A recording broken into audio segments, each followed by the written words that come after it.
Q&A Review, print speaking to the blind, celebrating 40 years of audio newspaper production. Welcome to this week's edition of the National Podcast, recorded at the Bishop Briggs Media Centre by our amazing volunteers.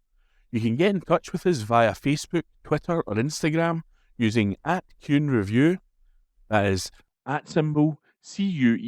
CUEANDREVIEW.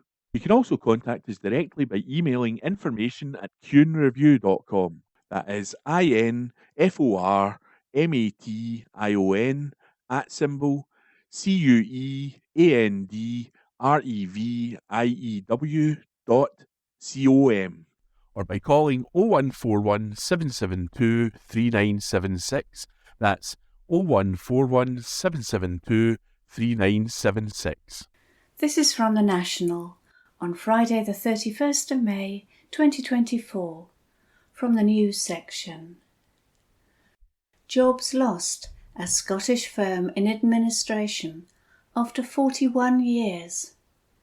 This article is written by Rebecca Newlands. Jobs have been lost as a Glasgow firm has gone into administration after more than 40 years. Administrators have been appointed to Riches HGV Training Centre Limited as of May 28, 2024. Founded in 1983, the company specialises in training HGV drivers for the haulage industry and construction plant and forklift operators. Their centre is based in the city's Springburn, and they serve private clients, district councils and utility companies. Michelle Elliott and Callum Carmichael of specialist business advisory firm FRP are acting as joint administrators. A total of 36 people have been made redundant, while administrators explore the potential sale of the business and assets, including vehicles, plant machinery and the site itself. Joint Administrator and Partner at FRP, Michelle Elliott, said, "Riches HGV Training Centre Limited was founded more than 40 years ago after the owner decided to use his own driving experience to train others.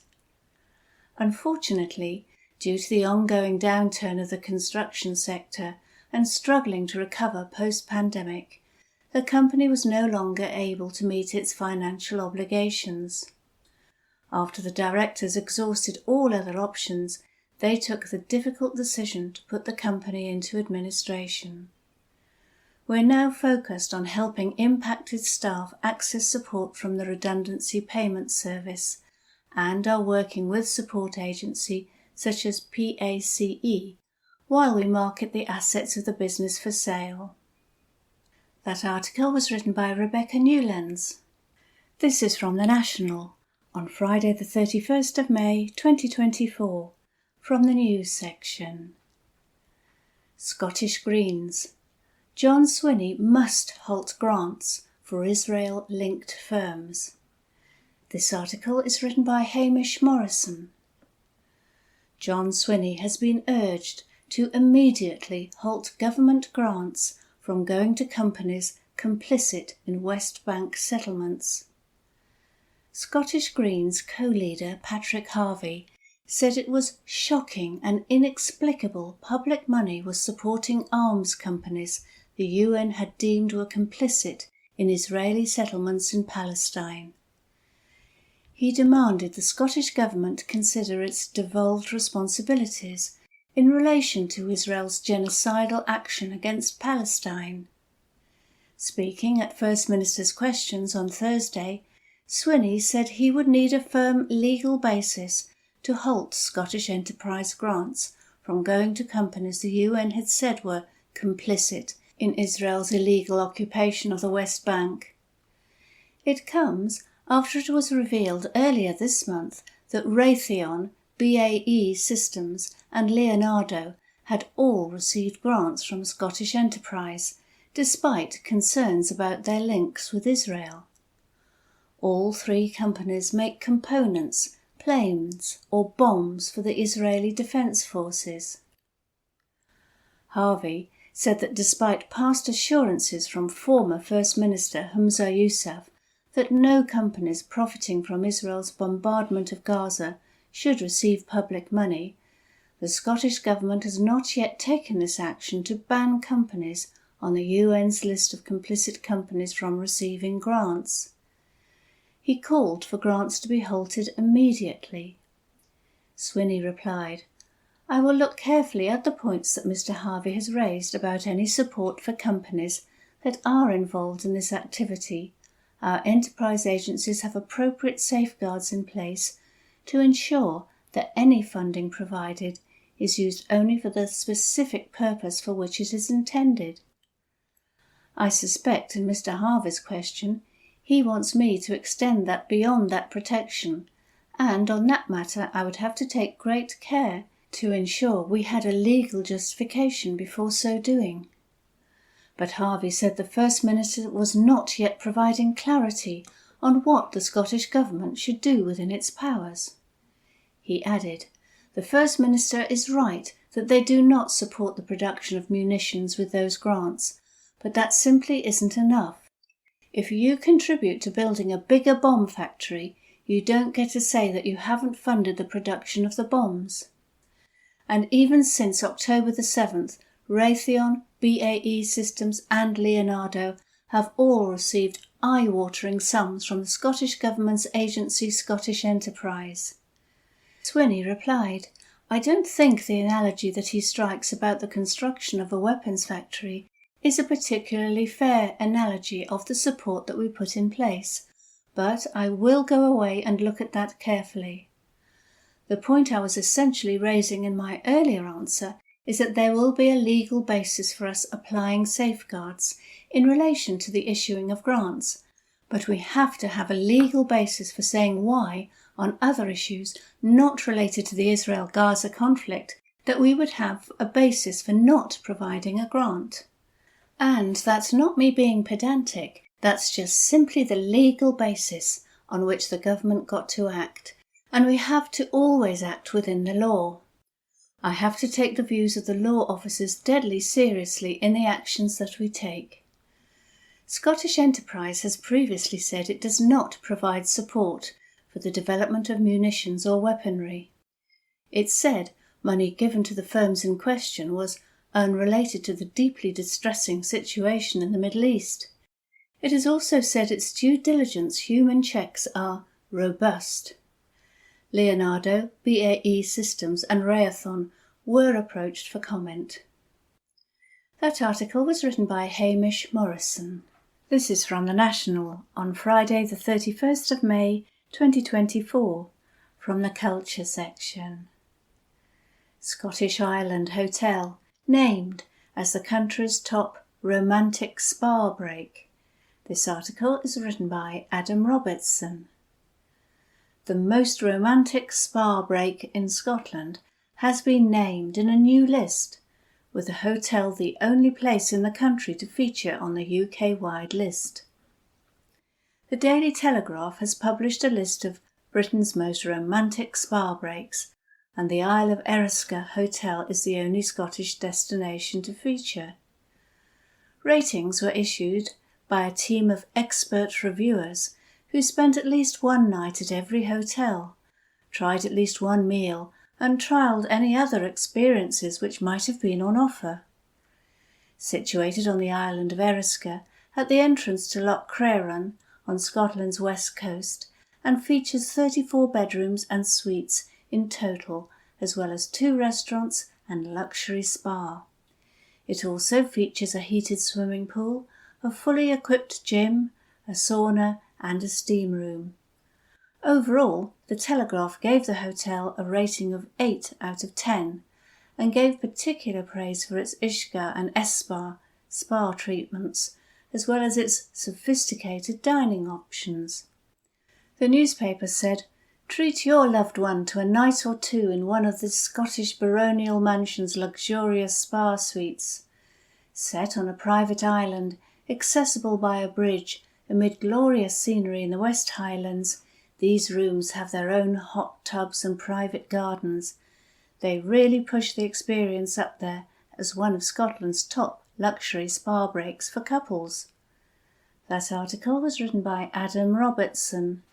This is from The National on Friday the 31st of May 2024, from the comments section.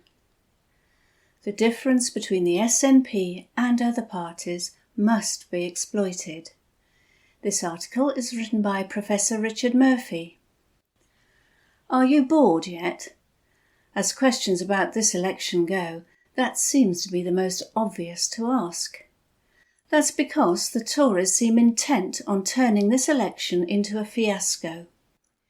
In contrast, Labour's great achievement is to say nothing, most especially when it comes to abuse of Diane Abbott, one of its longest-serving MPs. Meanwhile, the Lib Dem leader has fallen in a lake. And whenever these parties mention Scotland, it is invariably in the context of how the people of Scotland should do their duty to Westminster-focused parties. I suspect I overstate my case, but not by much.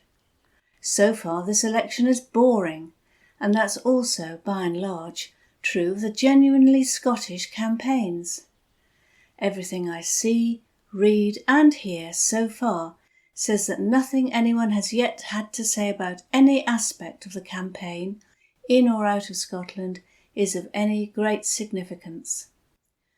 Mostly we have learned about Tory incompetence, Lib Dem attention-seeking, Labour aggression, most especially towards those who have recently been in that party, whilst the SNP wants, as Keir Starmer once did, to simply be taken seriously again, whilst pretending that the past does not matter.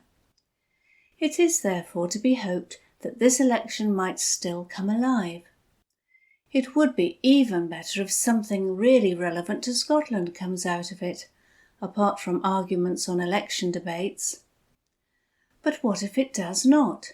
Suppose that from now until July the 4th, we must suffer miserable campaigns from the unionist parties, all of whom are promoting the same basic idea.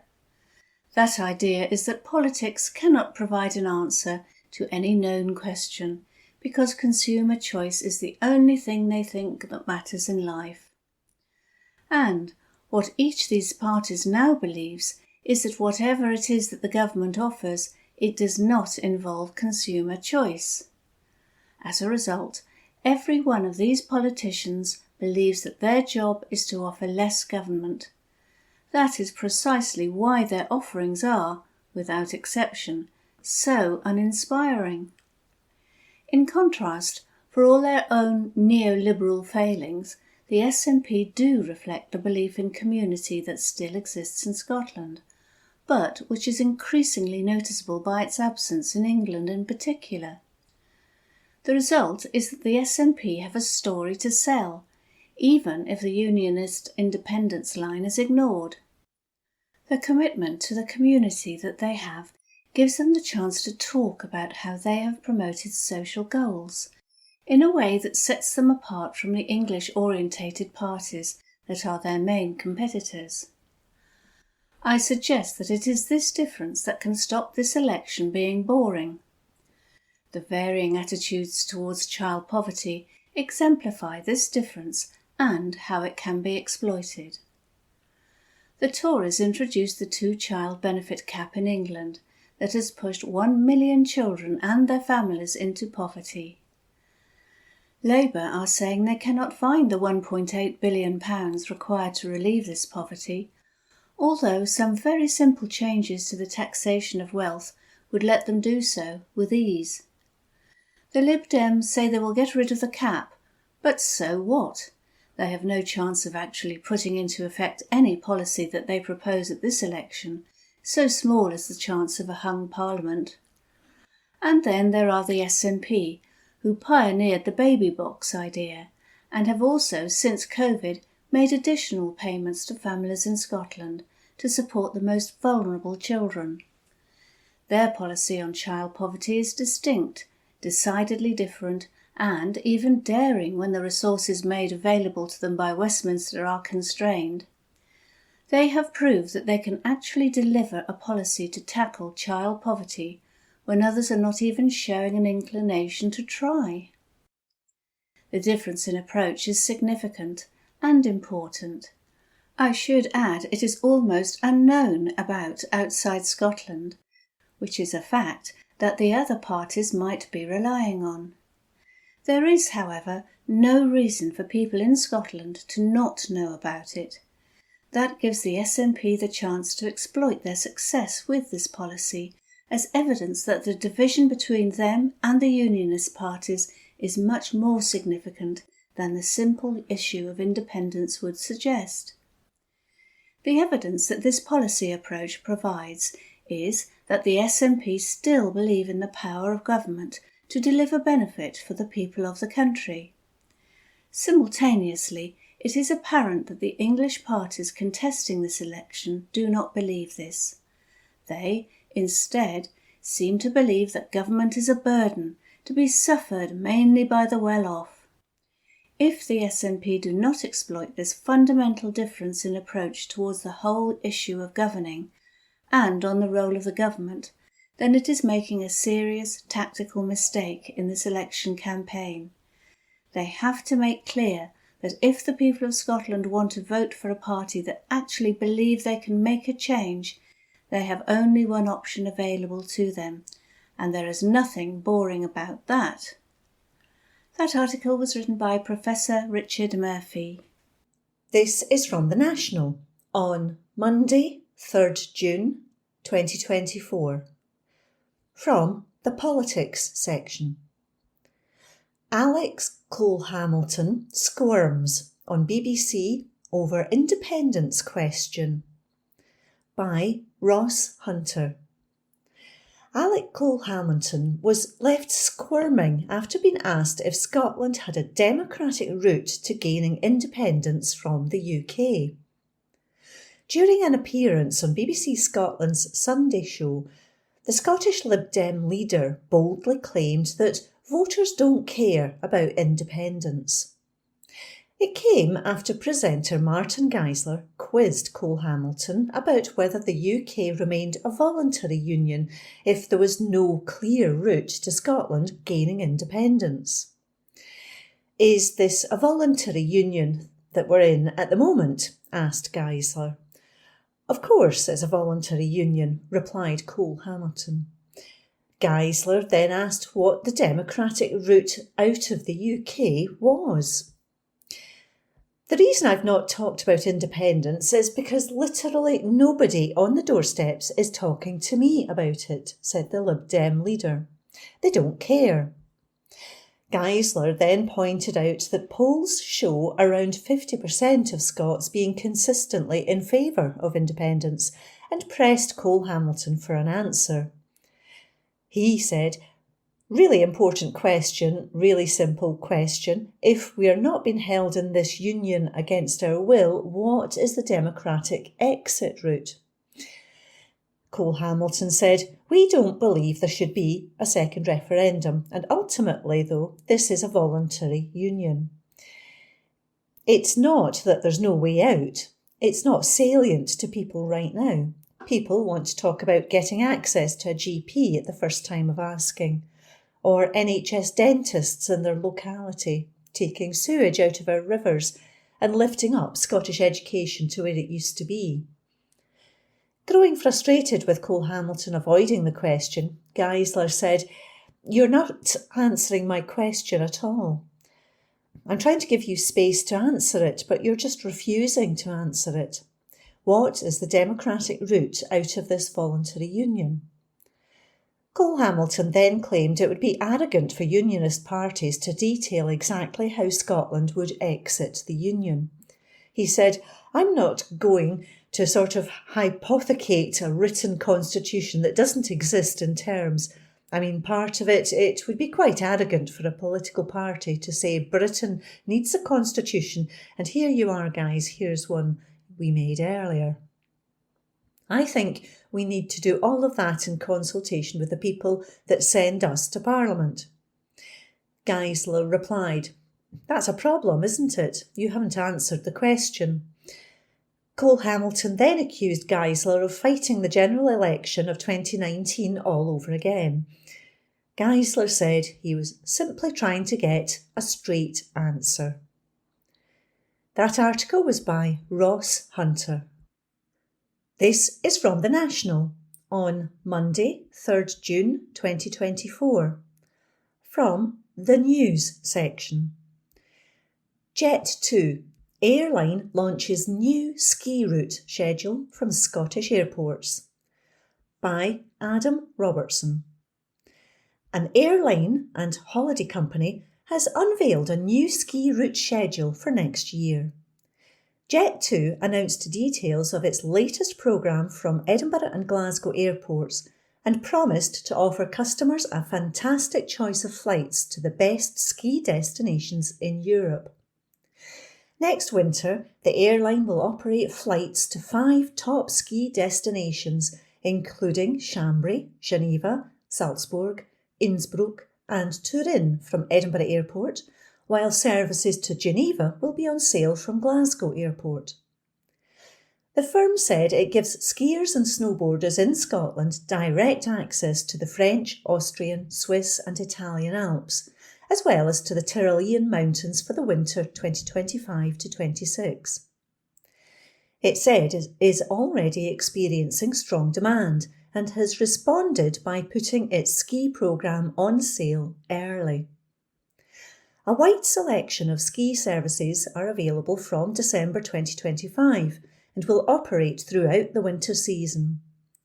Chief Executive of Jet.com and Jet2 Holidays, Steve Heapy, hailed the move and said the feedback from customers is that they are wanting to book ahead and secure their place on the slopes for next winter.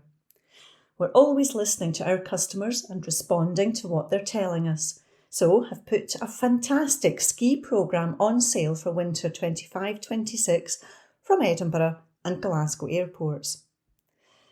With 5 ski destinations on sale, we are giving skiers and snowboarders the chance to book ahead and get access to some of the best ski resorts in Europe. He continued, skiers and snowboarders travelling with Jet2.com next winter can take advantage of our VIP customer service and 22 kilo bag of baggage and ski allowance, and for this reason we expect our winter 25-26 ski programme to be a huge success. That article was by Adam Robertson. This is from The National on Monday, 3rd June 2024, from the Politics section. John Swinney slams Labour migration plans at SNP Westminster launch, by James Walker. John Swinney hit out at the current hostility towards migration after Keir Starmer's recent pledge to cut net migration. Speaking at the SNP's Westminster campaign launch in front of activists and party candidates in Glasgow, the First Minister listed why he believes Scotland needs migration. One of the things that crops up in all my conversations with business is that they are short of people, he said. Unemployment in Scotland today is very low and has been for a number of years, and we are in a situation where businesses are struggling to find employees to fill vacancies. Swinney added that migration is also crucial when it comes to decreasing NHS waiting times. You need enough people providing social care packages in the community, he added, as he rallied against the impact of Brexit. Labour leader Sir Keir Starmer's migration plan will include passing laws to ban law-breaking employers from hiring foreign workers and to train more Britons. Last year's net migration figure of 685,000 has got to come down, he told The Sun on Sunday, as he vowed to control our borders and make sure British businesses are helped to hire Brits first. Pledges to reduce net migration to the tens of thousands have been repeatedly made by Conservative politicians over recent years, including by Foreign Secretary Lord Cameron during his time as party leader. In his speech, Swinney accused the Labour Party of giving an awfully good impression of the Tories. I'm not saying Labour are exactly the same as the Tories, they're not, but they are giving an awfully good impersonation of them, he said. The only substantive change Labour seem to be offering is to change their own core principles. Let me give you one really telling and worrying example. Their health spokesman, Wes Streeting, the man who in a few weeks' time will be the UK government's health secretary, last week set out his plans for the NHS. He said that Streeting criticised the Tories on the issue of the NHS and the private sector. Swinney added, fair enough, you might say. Bad news. He was not criticising the Tories for using the private sector too much. He was criticising the Tories for not using the private sector enough. He went on to say he wanted to go further than Tony Blair's New Labour. And he wrote, I want the NHS to form partnerships with the private sector that goes beyond just hospitals. That sounds an awful lot like creeping privatisation of the NHS to me. The SNP rejects privatisation of the NHS, whether that is Tory privatisation or Labour privatisation. Also speaking at the launch, SNP Westminster leader Stephen Flynn said Scotland deserves so much more than the status quo.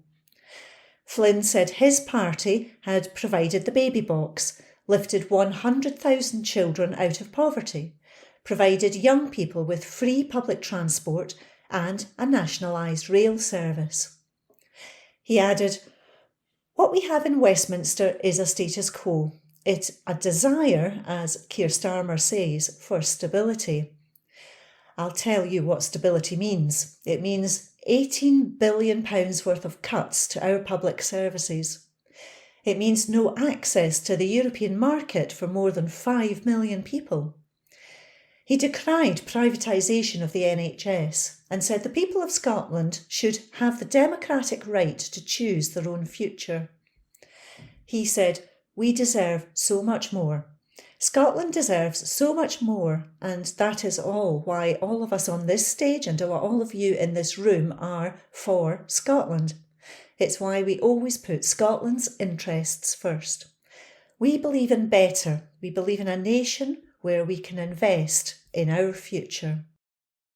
That article was by James Walker. This is from The National on Monday, 3rd June 2024. From the News section. Tributes paid to victims 30 years on from RAF Chinook crash. By Gregor Young. Tributes have been paid to the 29 people killed in the RAF Chinook helicopter crash at a service to mark the 30th anniversary of the disaster. The helicopter, carrying leading security personnel, crashed on the Mull of Kintyre Peninsula on the west coast of Scotland on June 2nd, 1994. The aircraft was on its way from RAF Aldergrove near Belfast to a security conference in Inverness when it crashed into a hillside in thick fog.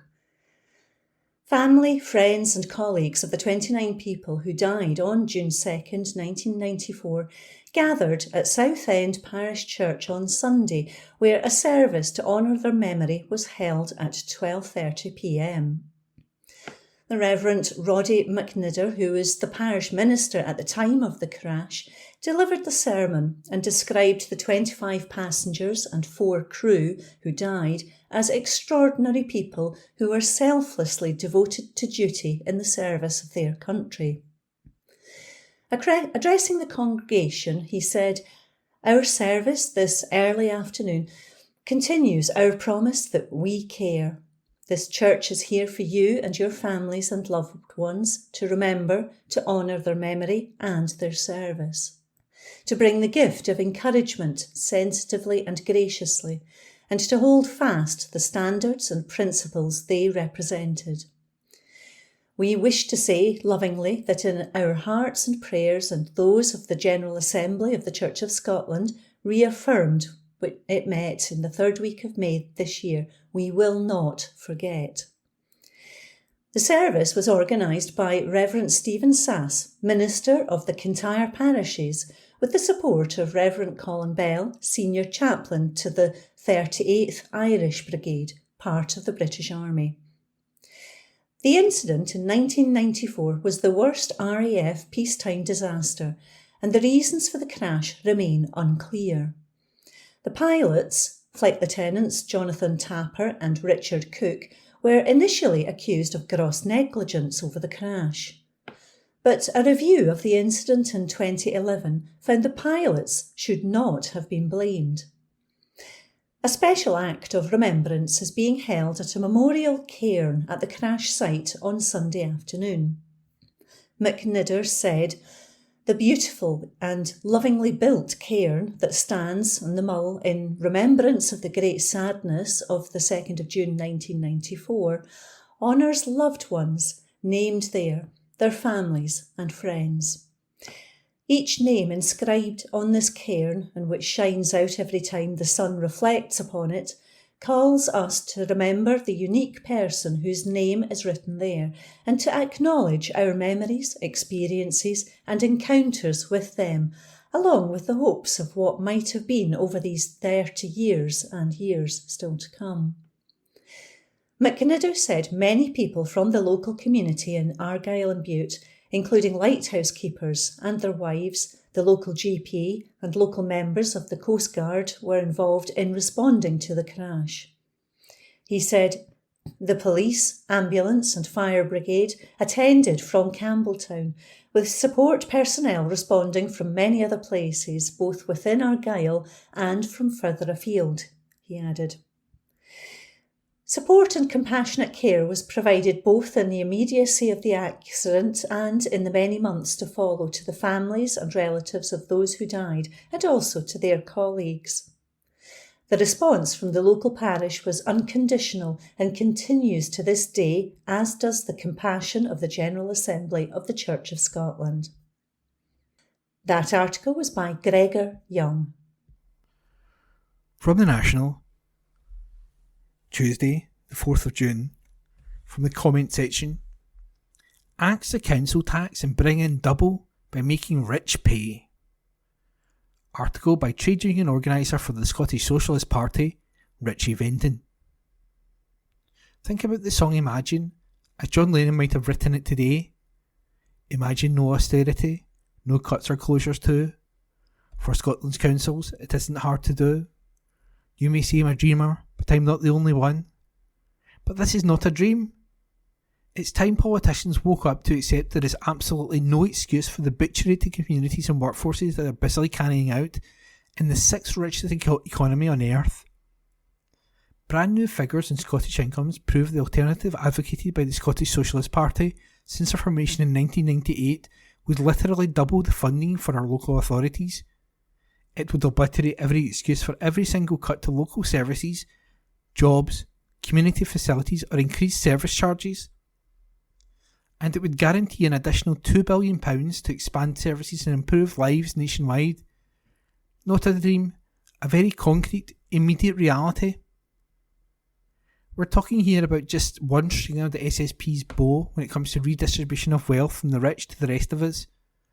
Outright abolition of the unfair regressive council tax and its replacement by an income-based Scottish service tax devised by the Scottish Socialist Party based on ability to pay, with a succession of tax bands and progressively rising taxation rates. The first £12,000 of a person's income would be entirely exempt. The income bracket £12,000 to £30,000 would pay 4.5% towards local jobs and services, peaking at 20% service tax on all income above £100,000. Councillors and MSPs in the Tory, Labour, SNP and Scottish Green parties are wrecking working class communities with a poisonous cocktail of closures, skyrocketing charges for community facilities and social care and job losses, while keeping the regressive council tax that hammers low and middle income families. In South Lanarkshire, the Labour and Tory coalition is shutting libraries, community centres and youth hubs like there's no tomorrow, there will be nothing left in Blantyre, Cambuslang or Rutherglen if they get away with it. In Glasgow, the SNP and Scottish Green Party councillors slashed at another £150 million off services, chopping 450 teachers' jobs, butchering health and social care for the most vulnerable. Austerity begins in Westminster, where the Tories mete out savage cuts to Scottish budgets, and the Labour government in waiting brazenly pledged to stick with Tory spending limits. Then, instead of defying the Tories' war on public services, refusing to implement their austerity, the SNP/Scottish Green Party coalition's annual Scottish budgets have devolved the cuts to colleges, local authorities, etc. In turn, spineless councillors implement this butchery, refusing to fight for the people who elected them. Devastation in communities follows. For 25 years, the SSP has fought for both the Scottish Government and councils to set no cuts defiance budgets. For MSPs and councillors to discover a spine, stand up, give a fighting lead and help mobilise protest meetings, demonstrations, strikes and occupations of threatened community facilities. We've fought to build a mass campaign to win back some of the £5 billion stolen from the Scottish budgets by the Tory Razor Gang, funding theft which Starmer's Labour swear they will continue, and from the Scottish Government, which devolved the destruction instead of defying and defeating Westminster austerity. Alongside that, for 25 years the Scottish Socialist Party has fought for emergency legislation to abolish the council tax and replace it with a more progressive Scottish service tax based on personal incomes, taxing 75% of people less and the rich far, far more. Back in 2007, spotting the popular support for our street campaigns and demos to axe the tax, the SNP fought the Scottish elections promising to scrap it. After 17 years in government, they've done absolutely nothing to abolish the hated council tax, and for 25 years Labour have opposed its abolition. The Scottish Socialist Party support neither council tax increases nor the council tax freeze. We call for its outright abolition and replacement by an income-based Scottish service tax. Our calculations, based on the latest available government statistics, show this would double funding for local jobs and services from £2.7 billion council tax to £5.3 billion under a Scottish service tax. This would shield every job, workers' wage and public service from the present round of cuts, and still provide another £2 billion towards measures like free public transport for all, district heating systems to cut bills and an emergency programme of council house building, all creating tens of thousands of jobs in the process. Some 1.8 million Scots wouldn't pay a penny because their incomes are below £12,000. A worker on £30,000 will still only pay £810 a year, a far cry from today's punitive council tax bills. In sharp contrast, a minuscule handful of the very richest, about 13,000 people with incomes over £200,000 each, would have to stump up a total of £1 billion, one-fifth of the total £5.3 billion annual Scottish service tax raised. That's what a progressive tax looks like, making the rich pay. This is no pipe dream, but an immediate, practical application of socialist principles, well within the powers of the Scottish Parliament, even within the straitjacket of devolution. Politicians bearing all colours of rosettes bleat, "There's nothing we can do about cuts and closures. We don't have the money." They should grow a collective spine, abolish the regressive council tax, replace it with a Scottish service tax based on income, tax the rich, and double council funds, thereby ending the devastation facing communities. Imagine. And that was a comment piece by Richie Venton, trade union organiser of the Scottish Socialist Party.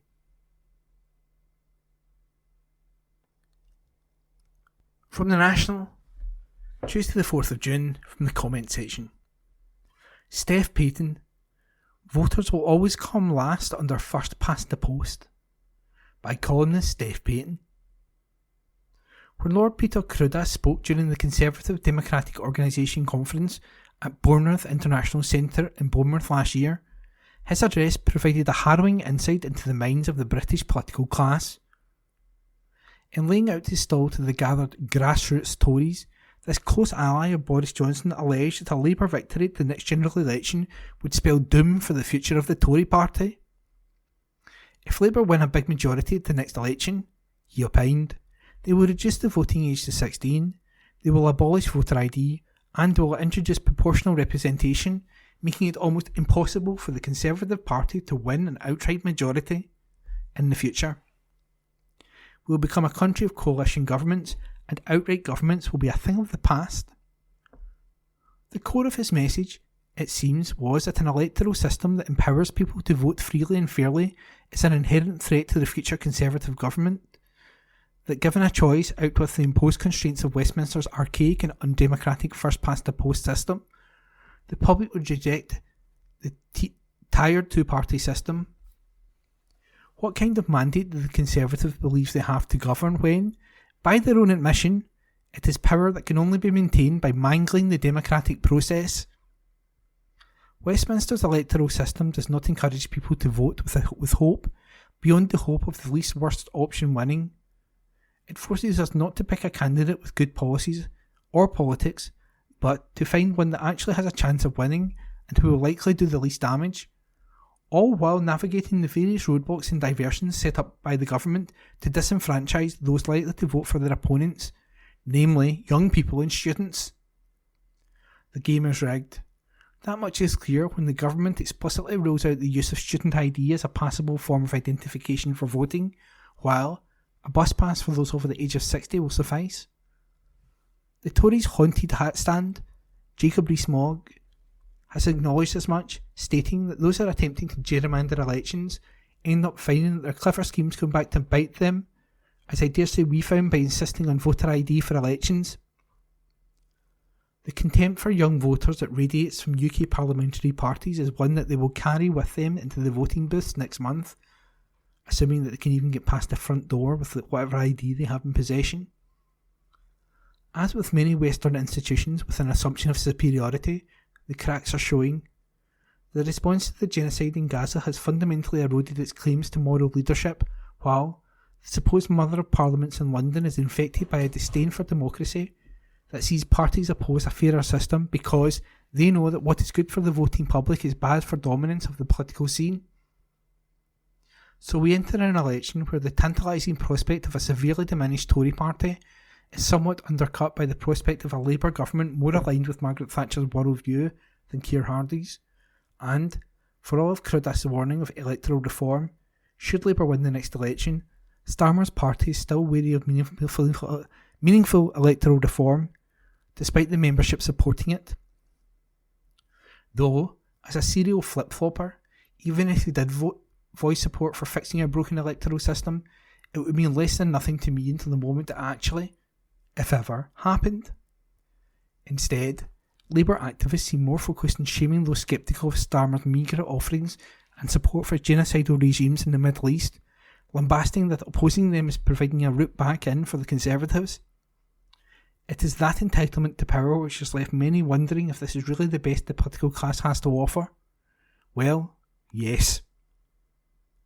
First past the post benefits Labour as much as it does the Tories, locking the nations of the United Kingdom and the UK to an eternal tennis match between two familiar foes, content only to passing power back and forth while we all watch on from the sidelines. Westminster is a stalwart of the status quo.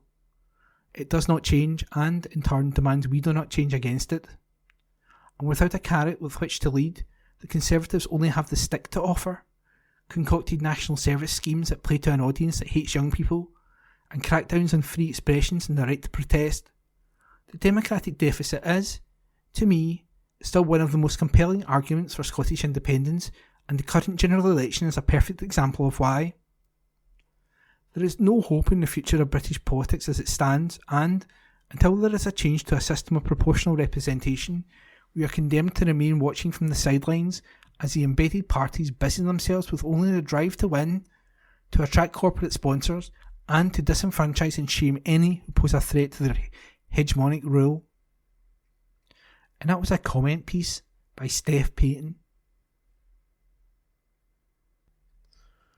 From the National, Tuesday the 4th of June, from the news section. Borders Book Festival ends Baillie Gifford sponsorship with regret. Article written by Ross Hunter. The Borders Book Festival will no longer be sponsored by Baillie Gifford after activists called on literary festivals to end their relationship with the investment firm. Last month, Fossil Free Books, a collective of book industry workers and authors, wrote an open letter to 9 UK literary festivals calling on them to end their relationships with Baillie Gifford unless the company severed all of its ties to fossil fuel giants and companies involved in Israeli occupation, apartheid and genocide. The Edinburgh International Book Festival announced that it would be ending its long-term partnership with Baillie Gifford last week after claiming that pressure from campaigners on staff had become intolerable. Now the Borders Book Festival has followed suit.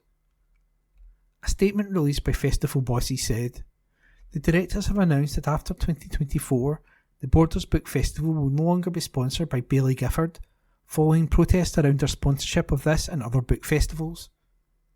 We took this decision with great regret because we've enjoyed 8 happy and productive years working together to make our festival better, more accessible and in particular more attractive to children and families. Without the support of Baillie Gifford, we would not have been able to mount such a vibrant and varied children's festival where adults go free, and do all that we do with schools and the borders. Baillie Gifford's support has enabled us to put free books into the hands of thousands of children, and that aspect of the support will be sorely missed. We wish to put on record our thanks to the company for their solid and passionate support, not only for our festival, its authors and audiences, but for all the book festivals across Britain who have benefited from Baillie Gifford's commitment to the world of books and readers." It mirrors Edinburgh International Book Festival Chief Executive Jenny Niven's reluctance to end the partnership at the behest of campaigners. She said that undermining the long-term future of charitable organisations such as book festivals is not the right way to bring about change. Baillie Gifford said only 2% of its clients' money was invested in fossil fuel firms, and added that claims that it has significant amounts invested in the occupied Palestinian territories were offensively misleading. However, Fossil Free Books state that the firm has between £2.5 to £5 billion invested in the fossil fuel industry, with a further £10 billion invested in companies with direct or indirect links to Israel's defence, tech and cybersecurity industries, including Nvidia, Amazon and Alphabet. Following Edinburgh International Book Festival's decision to end the partnership, Nick Thomas, a partner at Baillie Gifford, said, "Baillie Gifford is a long-term investor with high ethical standards and a complete focus on doing what is right by our clients. The assertion that we have significant amounts of money in the occupied Palestinian territories is offensively misleading. Baillie Gifford is a large investor in several multinational technology companies, including Amazon, Nvidia, and Meta. Demanding divestment from these global companies, used by millions of people around the world, is unreasonable and serves no purpose. Much as it would be unreasonable to demand authors boycott Instagram or stop selling books on Amazon." And that article was written by Ross Hunter and read by me, Ian McKenna. From the National, Tuesday the 4th of June, from the politics section. Fazia Shaheen resigns from Labour over cruel candidacy decision. Report by Alistair Ferguson. Former Labour candidate Fazia Shaheen has resigned from the party over the cruel and devastating decision to block her from being able to stand in the upcoming general election. Shaheen announced the news with a statement posted on Twitter/X, stating that it is with very heavy heart she has come to the decision. In her statement, she said she has encountered relentless unfair treatment from the Labour Party, including bullying and Islamophobia. Shaheen had been expected to win the Chingford and Woodford Green seat for Labour from former Tory leader Ian Duncan-Smith, after losing out by just 2.6% of the vote in 2019. However, she said on Wednesday evening that she had been blocked from standing in the seat again by Labour's National Executive Committee, NEC. She has now taken the decision to leave the party after her deselection as a candidate for the Chingford and Woodford Green seat. The post read, Since the Conservatives won power in 2010, I have used all the tools available to me, from my research to my activism, to fight them on public spending cuts, inequality and divisive narratives.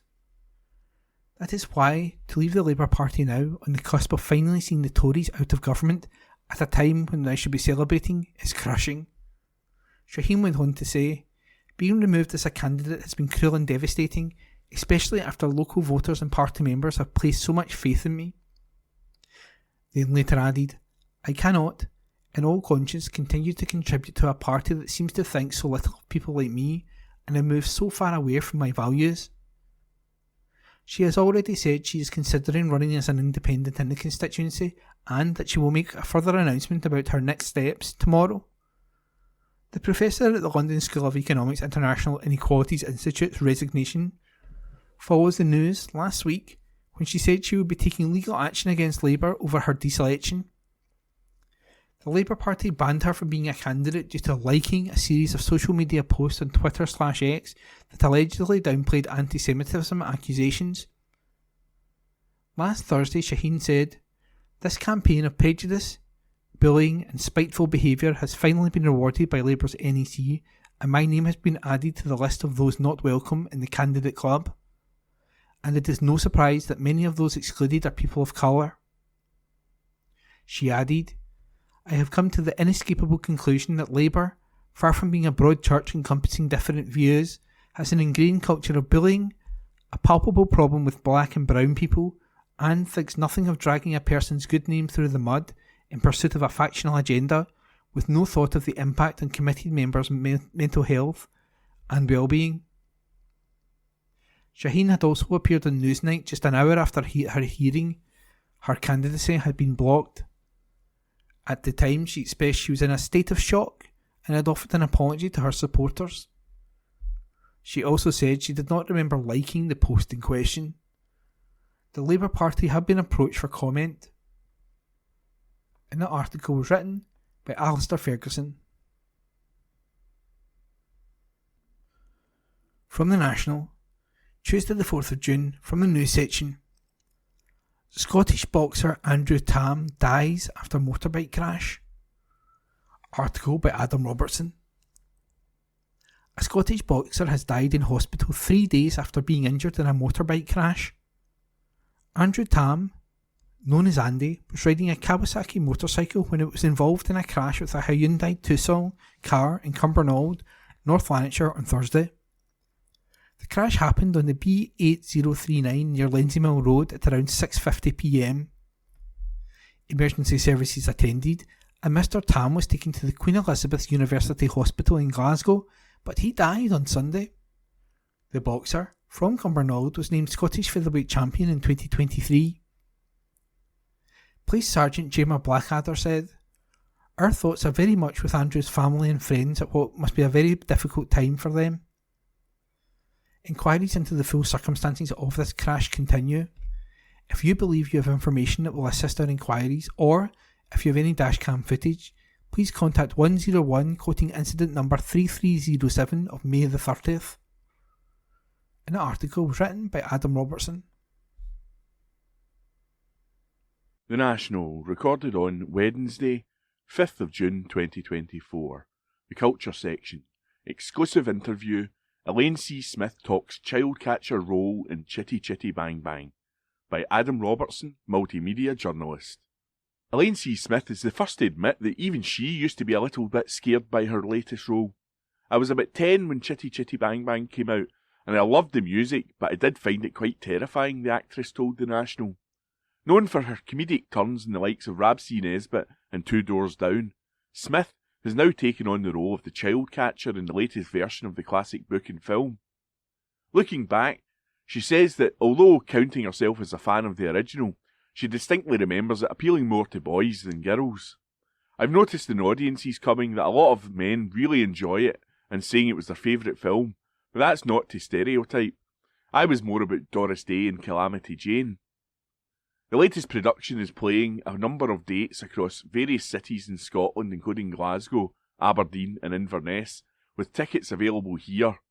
www.atgtickets.com/shows /chitty-chitty-bang-bang, with Smith taking part in the Scottish dates rather than the entire tour. Reflecting on her new role, Smith says she was excited to have the chance to play an out-and-out villain after so long in comedy. I'd done it before when I was Miss Hannigan in Hanny, and it was great to play a baddie, she says. I'd taken my own kids to see it when Paula Grady played the role. It's a weird thing because even in Panto, when I've been a wicked queen, the audience sometimes don't know whether to clap or cheer. She added, in a career you want a bit of variety. It's one of the reasons I've stayed clear of soap. That's not to say there's anything wrong with that, but you can get stuck as an actor. You want challenges and different things to do. What about the pressure of taking on such an iconic role though?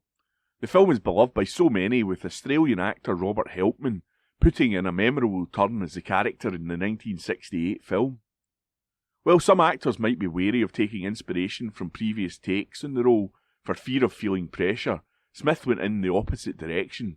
Yes, I watched it back. It was dark and that brilliant actor played it in the film really creepy and quite terrifying.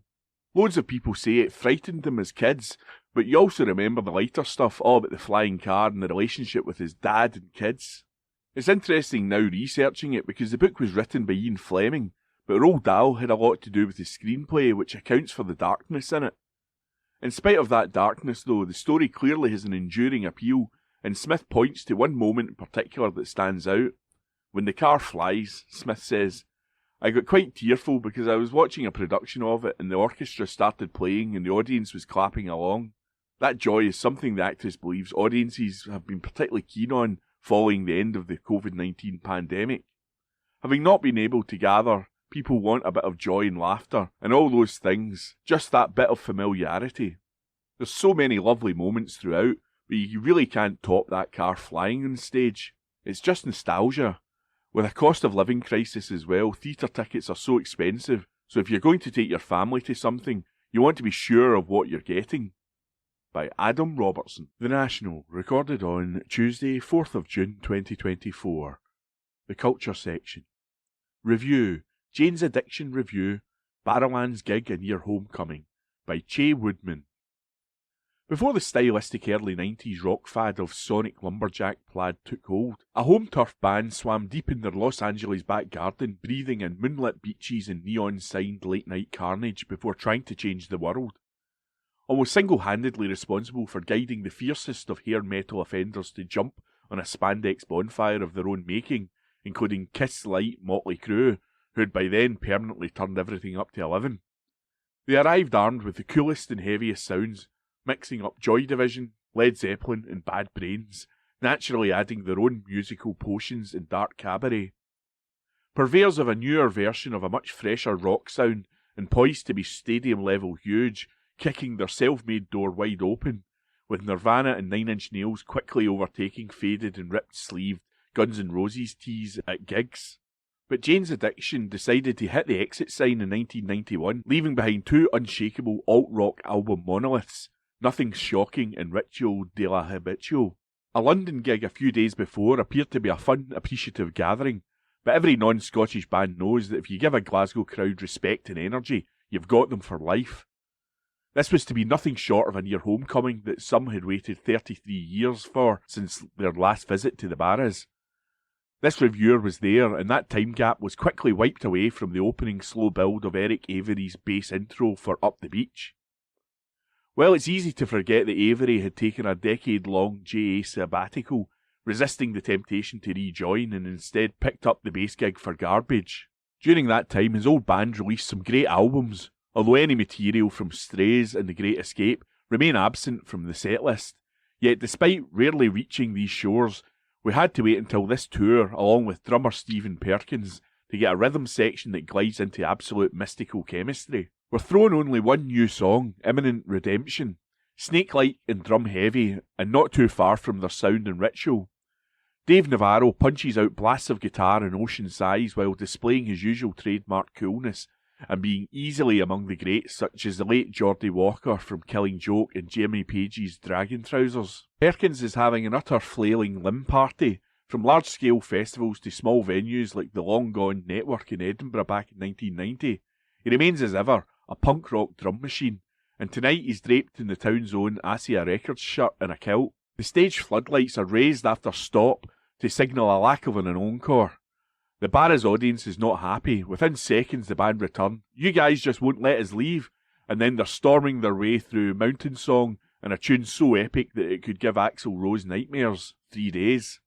Again, the floodlights are beamed out. Glasgow erupts. What? The big Shake Your Booty song will go unaired? The lights sharply dim again. There was a time that I'd come into your city and rip off everything from the thrift stores. And so we leave with Been Caught Stealing singing in our ears. When you regroup into the original classic lineup and return to being one of the greatest bands in the world, 33 years seems like a weekend off. Glasgow knows. By Che Woodman, The National. Recorded on Wednesday, 5th of June 2024. The Culture Section. The sleepy Scottish town that played crucial role in D-Day landings. By James Walker, political reporter.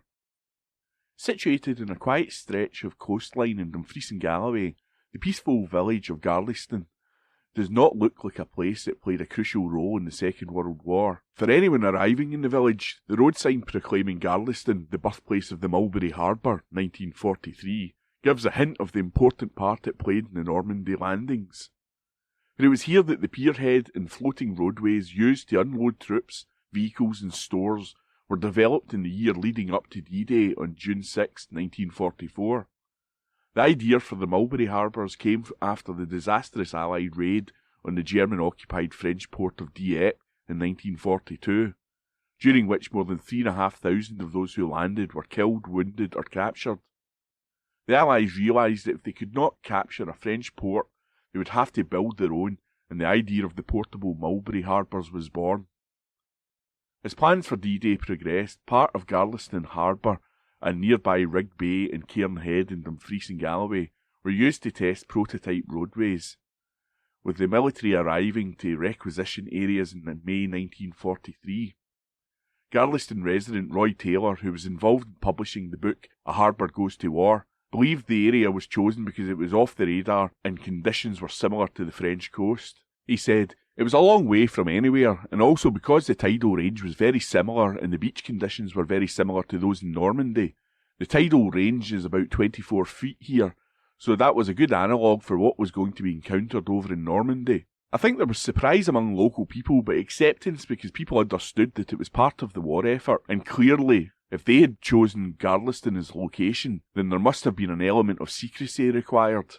Most German reconnaissance flights would be into the south of England, maybe up as far as Birmingham, maybe even Manchester, but I don't think they ran much in the way of reconnaissance over Scotland, though Glasgow docks were bombed, and Northern Ireland as well. I just think it was off the radar. 3 prototypes known as Hippo, Swiss Roll and the Spud Pier, combined with a floating whale roadway, were tested, with the latter chosen as the one used for the Normandy landings. The pier could be jacked up or down to ensure the berthing platforms was stable, and the roadways, which rested in floating pontoons codenamed Beetles, connected the pier to the shore.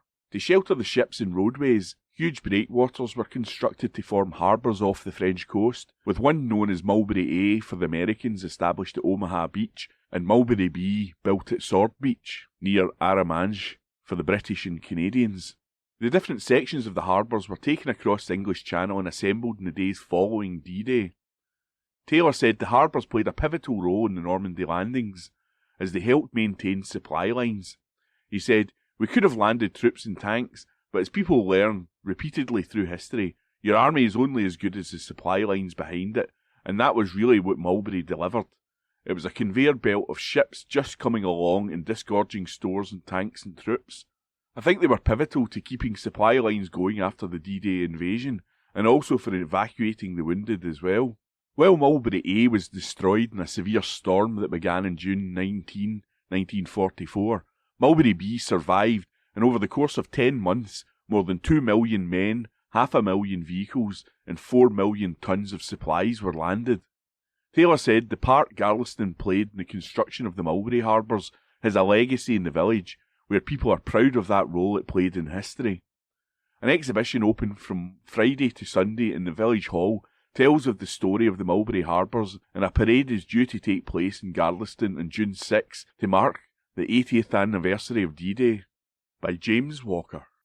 The National, on Wednesday the 5th of June. Opinion.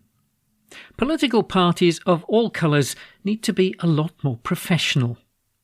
A column written by Caitlin Logan. As of April, the basic annual salary for a Westminster MP is £91,346. This puts MPs in the top 5% of earners in the UK, implying that the level of responsibility, knowledge and skill expected of them is higher than for most of us. Not necessarily the description that jumps to mind for some of those who grace the House of Commons with their presence, but perhaps it should be. These are the people who shape and pass the laws that tell us what to do and how to do it. They're supposed to represent their local constituents, to hold the government to account, or, if they're lucky, to be a part of it and take on even more powerful and highly paid ministerial roles. None of these are responsibilities to take lightly, and most of us would surely want to grant them only to the most committed and capable. So why do political parties repeatedly fail to reflect the seriousness of the role in their selection processes? Whether it's candidates who are off the rails and should never have been selected in the first place, or candidates being hung out to dry as part of a political power play, the entire spectacle undermines any notion of a rigorous, fair and thoughtful process. It may be anachronistic or simply naive to expect our political leaders to set an example, but considering that politicians are, based on annual polling, the least trusted profession and hemorrhaging trust by the minute, maybe it's something they should try to do, at least for the sake of preserving democracy, if that's still a reasonable goal. As it stands, from an outsider's perspective, our politics appears to be conducted in a more unprofessional and chaotic manner than just about any other industry. Imagine for a moment that Diane Abbott had worked in another field, giving nearly 40 years of her life to one organisation, at times in prominent roles, and leading the way for many women of colour to follow in her footsteps. Regardless of anyone's opinion of Ms Abbott or the newspaper's letter that saw her suspended from the Labour Party, to keep her hanging on for more than a year, only to reinstate her after an election was called, then play a ridiculous game of hokey-cokey in public over whether she was in or out as a candidate, is frankly obscene. In any other line of work, this behaviour by an organisation's management would be outrageous. Imagine that Faiza Shaheen was a candidate for a role in some other workplace, a place she had volunteered her time to support and gained the praise and endorsement of its leader, as Ms Shaheen did from Sir Keir Starmer when she ran in 2019. Picture any normal organisation waiting until the 11th hour to summon someone in this position to a meeting that same day, pulling them up about their social media use over a number of years, alleging engagement with anti-Semitic content, and then swiftly emailing a decision to cut ties with them, while simultaneously briefing the media about their rejection. Even if you accept the premise that Ms Shaheen expressed views that made her, rightly or wrongly, unelectable, this is not a good look. It either speaks to a lack of due diligence in the first instance, or a decision to disingenuously take issue with a person's comments when it feels expedient to get rid of them. It seems common sense that if social media activity is now such a vital determinant of someone's suitability to stand for election, parties should conduct their own research and have open discussions with potential candidates about this well in advance of selection. More than anything, this is a protective measure for candidates so that their late-night Twitter commentary or liking history doesn't end up as front-page news. Instead, the approach taken by Labour gives the strong impression that the timing and publicity of these decisions are designed to cause the individuals in question the greatest stress and reputational damage possible. I don't expect that approach to inspire people to want to put themselves forward for the party in future, nor can I see how it's inspiring to voters. Just because a political party isn't legally bound to treat their candidates and MPs as an employer must, this doesn't mean they shouldn't have a duty of care to their people. And if they don't feel that moral imperative, if this is how cold, how calculated they can be in their treatment of their own representatives, it raises the question, what will they do with the rest of us? This isn't only about Labour, though. The Conservatives have been scrambling just to find enough people to stand for them, despite the fact that their own party called the election. The words piss up and brewery come to mind. But this is part of the problem. A system where a government can choose to call an election at any moment only serves to undermine the ability of parties to find the best people and to prepare them. In previous years, the SNP has had its own share of embarrassing candidates, and indeed MPs. The fine people of Kirkcaldy and East Kilbride, who voted SNP and now have representatives from entirely different parties, might have an idea of what I'm talking about. For smaller parties like the Scottish Greens, candidate selection for a general election might seem a less significant task, given the remote possibility of their election. But standing as a parliamentary candidate is in and of itself a high-pressure and high-profile endeavour.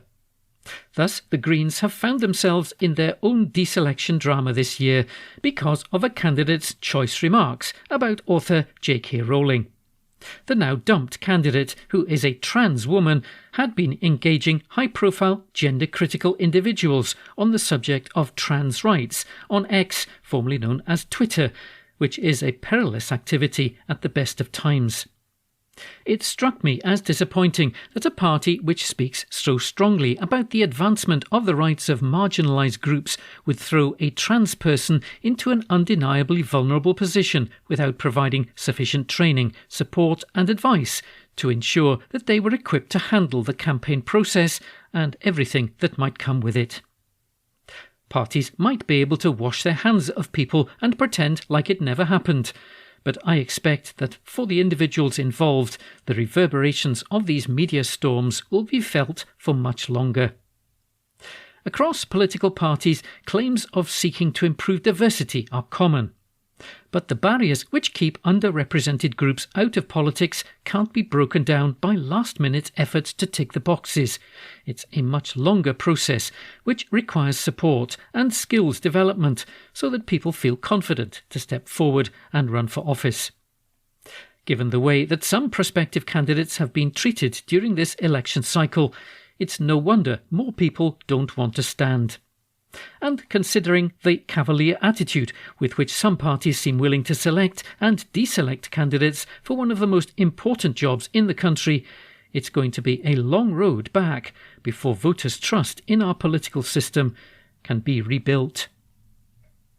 A column written by Caitlin Logan. The National News on Wednesday the 5th of June. Others must share our stories when we are gone. An article written by Lucy Garcia. One of the last surviving D-Day veterans has said the thousands of lives lost in the Normandy landings during the fight against the Nazis must never be forgotten. Albert Lamond, who is 98, will mark the 80th anniversary of the Allied landings at an event at the Veterans Village in Bishopton, run by veterans charity Erskine. Operation Overlord, which began on June 6, 1944, marked the beginning of the end of the Second World War, as more than 150,000 Allied troops launched a massive beach assault on the coast of Normandy by air and by sea. A total of 4,414 Allied troops were killed, and more than 5,000 were wounded. Mr. Lamond took part as an 18-year-old seaman a year after joining the Royal Navy. He said, "As one of the last few living witnesses of D-Day, I often find myself wondering about those I served alongside. I once had the chance to visit the Normandy beaches where so many brave souls fought. That experience will live with me forever. It's vital that we teach future generations the true cost of freedom and ensure they never forget the horrors we faced. The memory of all of those who served must be preserved. Our stories must be shared when we are gone, and as a country we must educate to ensure that the world never sees a repeat of the events of the Second World War and D-Day. It's our duty to keep the past alive, so history does not repeat its darkest days." Mr. Lamond was a signalman on HMS Rowley, which was part of the 3rd Escort Group, when it was deployed to rendezvous with battleship HMS Warspite as it travelled to Normandy to shell German troops. HMS Rowley's role was to act as a first line of defence by circling HMS Warspite. The crew was constantly watching for German U-boats and had been told that they would sacrifice their own lives if a torpedo was aimed at the battleship. As a signalman, Mr. Lamond was on the lookout from the bridge throughout the battle, with no cover to defend him, and he said that he has never forgotten the young men who died.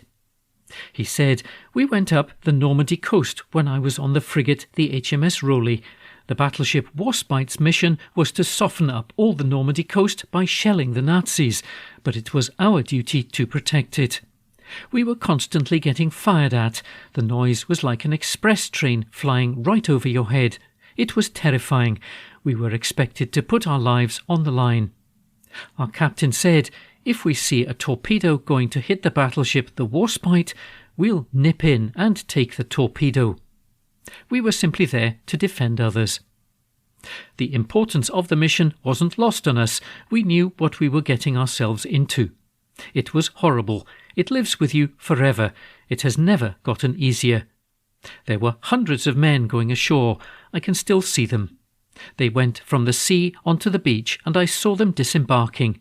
They were being shelled at from all angles. Some of them never made it. Mr. Lamond had a career on the railways after leaving the Navy and now lives in McKellar House at Erskine Veterans Village. Wing Commander Ian Cumming said, "It's truly an honour to have Albert at Erskine. He is a hero who risked his life for our freedom and should be seen as an inspiration by everyone. As we mark this significant anniversary, it's crucial that we remember not just the sheer scale of what was achieved during the D-Day landings, but also the personal sacrifices made by each individual involved." An article written by Lucy Garcia. This is from The National on Thursday, 6th June 2024. From the Culture section. Islay. Distillery collabs with comic book artist for exclusive whisky. By Alistair Ferguson.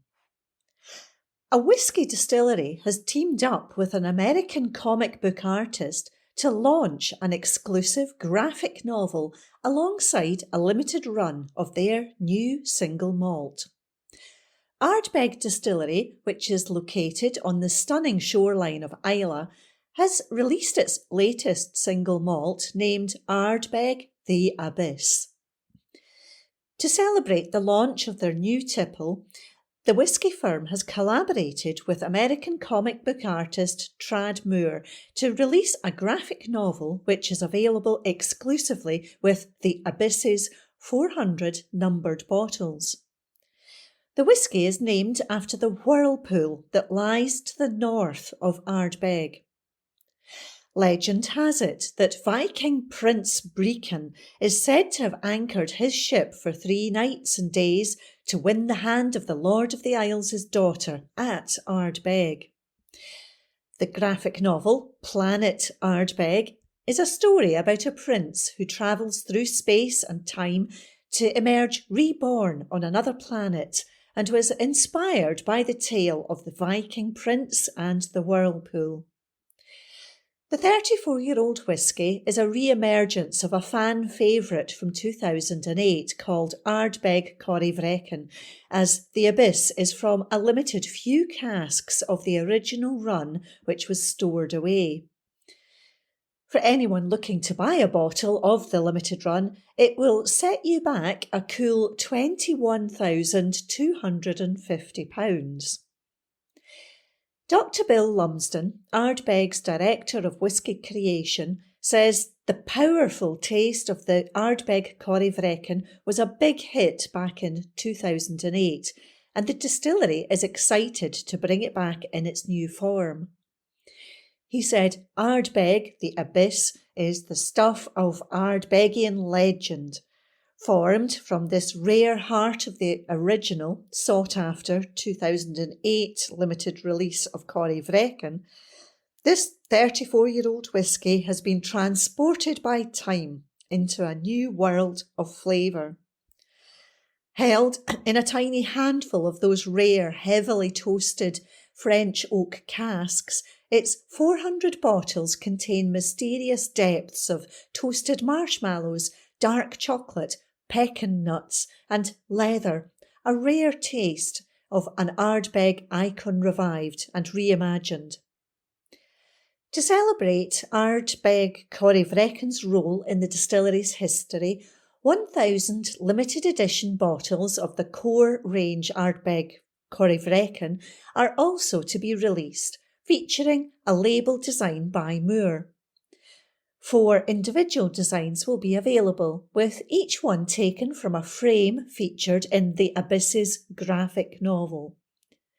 These unique bottles will only be available from the distillery's visitor centre on Islay from June. Moore said, "When I visited Islay, everything felt holistic. The island itself, the people, the stories. From visiting the whirlpool to trying to swirl whisky in the glass, it all felt interconnected. I'm a big fan of mythology, and as soon as I heard the legend of Corryvrecken, I just knew I wanted to reflect the Abyss's mysterious depths through the story of Prince Brecon." On his own journey into mystery, he sees the Abyss, enters the unknown, and is swept up and surprised by what he finds. That article was by Alistair Ferguson. This is from The National on Thursday, 6th June 2024, from the Culture section. The Scottish Highland Infantrymen Who Didn't Dodge D-Day by James Walker. A chance find has revealed that a Highland light infantryman was in the first waves of troops on D-Day. Over 300,000 Allied troops, including dozens of Scottish regiments, were involved in D-Day on June 6, 1944, with commemorations and events held across the country for the 80th anniversary this week. The Highland Light Infantry, which drew its recruits mainly from Glasgow and the Scottish Lowlands, fought through North Africa and Italy during the Second World War, but were allegedly dubbed D-Day Dodgers by Viscount Lady Astor, a Tory MP, in 1945. They later fought in Belgium and Germany as the war came to an end. But a military red book for Highlander Martin Baird, which lists army personnel movements, was found in a loft and reveals him landing in Normandy on June 6, 1944. Grandson Stuart Baird, who found the book, told The National, "My grandfather never told anyone in the family much about his service for the Highland Light Infantry. He took it to the grave. We knew he had served in Egypt, Sicily and Italy from his medals, but he never mentioned France." Stuart added that none of his family has ever known he was in the first waves at D-Day. He had volunteered to serve with the Highlands Light Infantry at the outbreak of World War II in 1939 after his elder brother was killed in a roof collapse in a coal mine.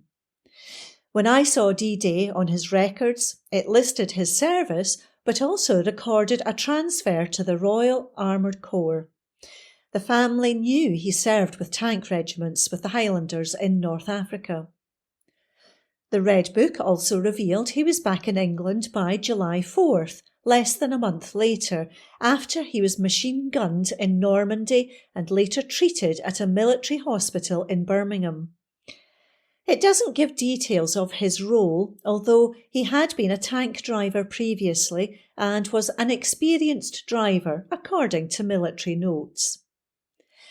The Highland Light Infantry later landed in Belgium in October 1944. Martin recovered from his wounds, married a Women's Auxiliary Air Force servicewoman Grace Coppard, who he had met on the south coast of England before setting sail to Normandy.